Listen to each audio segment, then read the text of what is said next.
Hi guys, this is Geneva Stahl here. Welcome back to my channel. For those of you who are new here, welcome. Thank you for visiting my channel. Make sure to subscribe to learn more about me, my ideas, and my life. This is a particular video. I've never posted content like this before. This will be part of a new series of videos called Facts and Politics, in which I really want to discuss controversial topics and share my knowledge on the subject matter. Maybe you guys can learn a bit on the subject and inspire your curiosity to learn even more. And I'm open to new information insight from you guys, really. So please make sure to comment and to correct my contact if there's any wrong information. I'm not a scientist, I'm not a philosopher. First topic of this series, as the title suggests, is about abortion. Most of the following content belongs to sources that I will be linking down below for you guys, and I'll also be reading from these sources directly. I would like to paraphrase a little bit and just add my interpretation, but I want you guys to really interpret the information from the actual source instead of just listening to my own interpretation. So first of all, let's learn a little bit about what abortion is. An abortion is a procedure to end a pregnancy. Most people do know this. It uses medicine or surgery to remove the embryo, fetus, and placenta from the uterus, and it's practiced by a licensed healthcare professional. And of course, the decision to end a pregnancy is very personal. If you're intending to go through an abortion, make sure you consult with a healthcare provider. And I'm not referring to Planned Parenthood in this case. So there's two different types of abortions. We have a medical abortion, which is the use of medicine to end an undesired pregnancy. The medicine used, so the prescriptions, right? Prescription hormone medicine is used to help the body remove the fetus and placenta tissue from the uterus. And again, it's usually practiced at the beginning of the pregnancy, and it is quite a challenge. Of course, most women experience moderate to heavy bleeding and cramping from several hours, so your provider may prescribe medication for pain and nausea if needed to ease your discomfort during this process. Now, just keep in mind, miscarriage, it's very different from this therapeutic medical abortion. We're talking about a pregnancy that ends on its own before the 20th week of pregnancy. It's a spontaneous abortion, so it's not the same as the therapeutic medical abortion. Elective abortion is done because a woman chooses to end the pregnancy, so they're very different. Now, then we have surgical abortion. Of course, as the word suggested, it uses surgery to end the pregnancy. So surgical abortion involves dilating the opening into the uterus and placing a small suction tube in the uterus. And there's once that's inserted, they use a special vacuum to remove the pregnancy tissue through the tube, depending how big the fetus is. And of course, sometimes the tube is not big enough, and they have to actually use some instruments to kind of like break apart all the parts and then kind of like take them out one by one. So there are different types of surgeries even there, but usually the most common is the vacuum that's used. Now let's analyze the pro-choice argument first. So I was researching a little bit what the composition of the arguments and of both pro-choice and pro-life, and specifically the statements that are mostly common among pro-choice debaters, right? So one of the statements that kind of resonated among these articles is the following: women have a moral right to decide what to do with their bodies. Now, from the pro-life argument perspective, the premise of the statement is wrong. It's illogical, and it's not based on science, because it's presuming that we're talking about one body, right? The women have a moral right over their own bodies, so each woman has the right over their own body, right? It's one body we're talking about. Well, based on science, technically a fetus is a separate entity from a woman's body. It's not the same body. In fact, it's also suggested by the linguistic of it. The word fetus comes from Latin, which means fetus, that's how you read it, and it means offspring, bringing forth, hatching of young. And sometimes it's interpreted as the little one because it refers to the small size of the unborn baby, almost suggesting an endearment of the earliest stage of development of a human being, like infancy, adolescence. So the fetus is simply representing a stage of development like the others. It's no different. And the stage of development starts at the time of conception. How do we know this? Well, first of all, when you're taking a blood test to predict the sex of the fetus, usually it's not the earlier weeks, right, of the pregnancy, and that's possible because the fetal DNA, it's present in your blood, in the woman's blood. That fetal DNA is already created at the time of conception. one individual cannot have two sets of DNAs, right? Each individual is a human body with a specific DNA and specific characteristics within involving the appearance and predicting also the formation of organs, right? They're very specific to that individual or to the fetus. If we can identify different DNA, we're identifying a separate entity from your body. Therefore, it's not your body for you to decide whether it lives or dies. So that's the argument for the pro-life argument, okay? Now let's move on. The two most common statements from the pro-choice arguments are also found. They're quite connected, so I'm going to read them as they found them, right? As one of them states the right to abortion is vital for gender equality, and then the right to abortion is vital for individual women to achieve their full potential. Now, from the pro-life argument, it's quite complicated. It's a lot to unpack here, a lot of sociology here. It's based on the presumption that women with children, of course, fall behind. They're not able to work. They're temporarily removed from the workforce during the pregnancy, and sometimes they don't go back to work. And there's many reasons for it. First of all, with the point of being temporarily removed, of course, that happens to women, but it also happens to men, thanks to the paternity leave, right? So they're kind of equal. Of course, the maternity leave, it's usually longer, I would say, depending on the state that you are in. Definitely, there's depending whether you're receiving C-section or it will be a natural birth, you get more weeks. In New Jersey, where I'm at, you will have 6 weeks, so maternity leave plus 4 weeks prior to the due date. If you're having a natural birth, and if you're having a C-section, it will be 8 weeks plus the 4 weeks prior to the due date. And then we have a 12-week bond that's offered, which is fully paid through FLA, which is a form of temporary disability. It's a different name for FMLA. Now, the fathers of it during the paternity leave, it's very similar. They have the 12-week bond date that doesn't change. They do have 4 weeks fully paid, but I guess it depends on the employer, I would say. But they still have a paternity leave that's pretty decent, at least in New Jersey. Now, the fact that the mothers sometimes don't go back to work for many reasons. The most common reasons are, one is because they have insufficient child care service. They don't have the money really to pay for child care. They don't have anybody to watch them, and they cannot afford for child care. Now, remember, having a child is a choice, and whenever there's an unplanned pregnancy, it's also a choice, in my opinion, because you're taking the risk in performing and engaging sexual intercourse. And of course, before you do that, you have to think, okay, if by any chance I get pregnant, will I be able to have the financial resources to support the baby, including childcare? If not, maybe I should stop, or maybe I should get contraception, or I should kind of like wait a little bit, right? So that's still part of a choice. And with regards to women not going back to work because they want to be full-time moms, good for them. I understand. I know women who have had successful careers but decide to work part-time or to stay at home with their kids and focus on their kids, on their education, and just following them around to do activities. There's nothing wrong with that. It's very satisfactory. It's very satisfying to take care of your kids, and I don't see it wrong. I know the left kind of sees it as something truly wrong, that individual women cannot achieve their full potential because they're stay-at-home moms, and I really detest that idea. But like I said, that's a woman's choice. It happens, or it might not happen. Let's move on. Another statement states, banning abortion puts women at risk by forcing them to use illegal abortionists. Oh my God, there's so much wrong in this statement. It's funny to even hear it.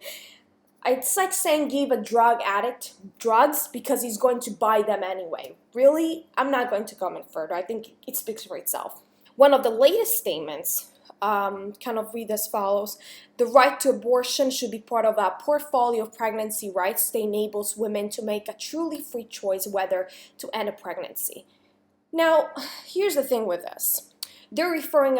This is primarily referring to the abortion on demand. There shouldn't be any limitations, right? They want a truly, fully free choice. Well, we do have regulations and limitations for each state in cases of suicide, euthanasia, gun control, right? So abortion is no different. Abortion should be the last resort, right? This statement of freedom of choice, as they call it, will make abortion the first resort, instead of using available resources to save a child's life and move on and let the mother move on with her life, right? So yes, it's absolutely, I completely disagree with that point. Definitely there should be limitations. Limitations are indeed in place. They want to eradicate them completely. Not agreeing with that. It's the abortion is the last resort. Now let's talk a little bit about the legal aspect. Each state constructed a framework under which they were able to regulate and limit whether or when, under which circumstances someone may obtain an abortion. So there are different aspects that are taken into consideration. First of all, the physician and hospital requirements. Those are very common. In 39 states, those are required to be practiced by licensed physicians. Now, in 17 states, there's a requirement of involvement of more than one physician at a certain point, so of a second physician after a specified point during the pregnancy. There's gestational limits. 43 states prohibit abortions, generally except when necessary to protect the woman's life or health after a specified point in pregnancy. The problem with that limitation is that they never specify exactly what health reason could justify the practice of abortion. When you're talking about health concern, what are you actually talking about? Are you talking about lethal type of health concern, like something that will lead to the woman's death? Or even something regards mental health like stress, depression? What are we talking about here? It has to be more specific. So I disagree with this limitation just because it's not specific enough, and it gives the license to physicians to be a little bit more, to have less conscious on making that decision whether or not a client should perform abortion based on their health. So that's something that I think needs to be adjusted and needs to be clarified. Partial birth abortions, it's the extraction of an intact fetus that's practiced during miscarriages, and especially during the second, third trimesters. In 21 states, there's laws in effect to prohibit partial birth abortion. So those are the second, third trimester. So there's 21 states. Public funding. So there's an issue about public funding. 16 states use their own funds to pay for almost medically necessary abortions.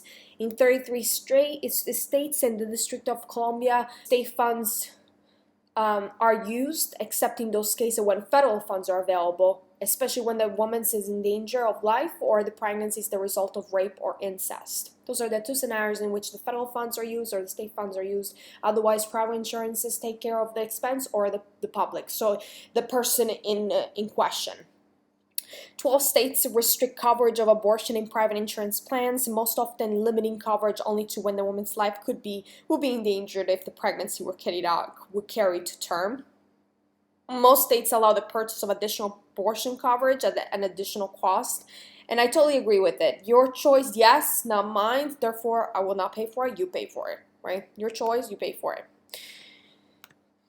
In 44 states, individual health care providers can refuse to participate in abortion, and I think that's really important because care providers that are feeling uncomfortable, they shouldn't perform the abortion. I think as a woman, if I were to proceed with an abortion, I wouldn't want a healthcare provider that's uncomfortable to operate on me. I would absolutely not put myself in jeopardy like that. So, so that's absolutely acceptable. And there's also mandated counseling in certain states, which dictates a woman need to have counseling before abortion to provide certain information. For example, the link between breast cancer and abortion, the ability of a fetus to feel pain, or the long-term consequences for the woman. So it's important to be informed. I think this is necessary, and to be honest, I really wished all states had mandated counseling for these women.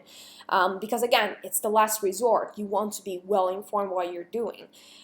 There's a waiting period usually of 24 hours between when you're consulted with a doctor and the actual procedure. You have to wait 24 hours. So you have to make 2 separate trips to the clinic to obtain the procedure. So that's quite normal. And parental involvement is limited, but in 37 states, they do require parental involvement in case of a minor. And I think that's important. And I'm surprised only 37 states actually endorse that. Now let's talk a little bit about fetal pain. This is a really big subject. It's a controversial subject even in science because pain is always a subjective experience, right? Unlike with blood pressure or body temperature, there's not a definite way to measure pain if you think about it, right? That's why we have scales from 1 to 10, because the experience is so fundamentally subjective. Like something that's painful for me might not be painful for someone else. It's very highly subjective, and it occurs in the brain, obviously. There's a traveling system in our body that helps us kind of witness, experience pain.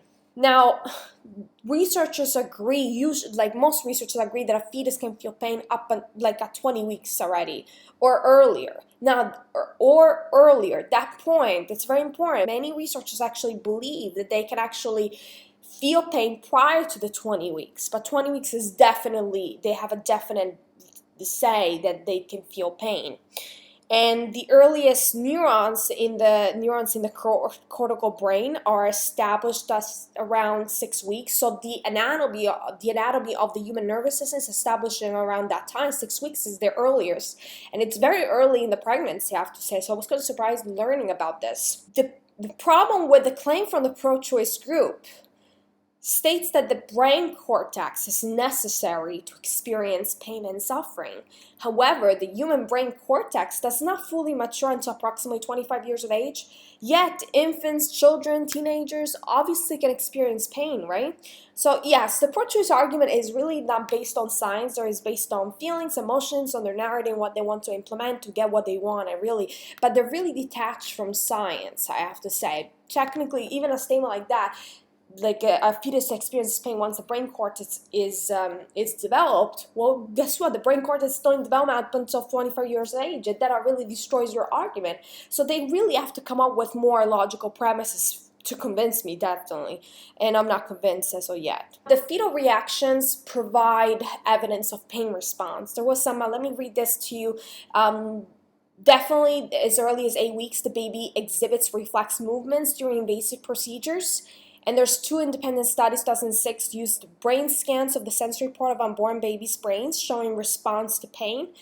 And in 2010, one group noted that the earlier infants are delivered, the stronger their response to pain is. So that there's an increased sensitivity towards pain the earlier the pregnancy, because the neuromechanisms that are responsible to resist and inhibit pain sensations do not begin to develop until 34, 36 weeks. So this means that the unborn, the preterm, or even the newborns infants show hypersensitivity towards pain. Now, the pro-choice claim on performing abortion up until the fetus is able to survive outside the womb is a total fallacy. Because in the old days, infants would not be able to survive outside of the womb before the end of a term. However, now, thanks to technology, premature babies can survive at 23 weeks. That's amazing. That's a really great improvement to save these babies at 23 weeks. Amazing. And so, if I were part of I was a debater for the pro-choice argument, I would not use such a claim just because it's a variable that changes over time. Stating that, okay, I'm supporting abortion until the fetus can survive on his own or her own, I will say, okay, that's problematic because every 10 years, 20 years, we're discovering what technology improves and we're actually saving more babies, premature babies, than we did before. So your claim might be true now, but in 10 years, there's no universal long-term value to it. Why even using it, right? So let's talk about the pro-life argument. Now, they usually start from a point of, besides being reliant on science, they do start from a point of the explanation of the human existence. So what constitutes a human life? That's usually the primary starting point for them, because really that explanation kind of always completely dismantles the pro-choice argument from the beginning without even further proceeding towards the rest of the stuff that I've just discussed, about the legal stuff, about the rape and incest events. Based on scientific definition, a fetus has human DNA at the time of conception, and the presence of DNA implies a structure that encodes biological information, including sex, appearance, and formation of organs. And because of that, we cannot deny the existence of a human life as soon as the DNA composition is formed. So they start from that point of view that at the time of conception, that's when human life starts. We're talking about human life. That's what we're talking about. That's why you're ending with abortion from the beginning. A human life at the very earliest stage in the process of formation. Guys, let me just end it here for now. I will be including some references that I've used, that I've read from. As I said, I went from some of the sources so that you guys listen a little bit, and I'm going to link them down below, and also put some resources for crisis intervention centers. Those are really useful for individuals who are pregnant and might be lost, might not know what to do, and those are additional resources that you might want to check it out before even thinking about abortion. Thank you so much for listening, and I'll talk to you guys soon. Bye!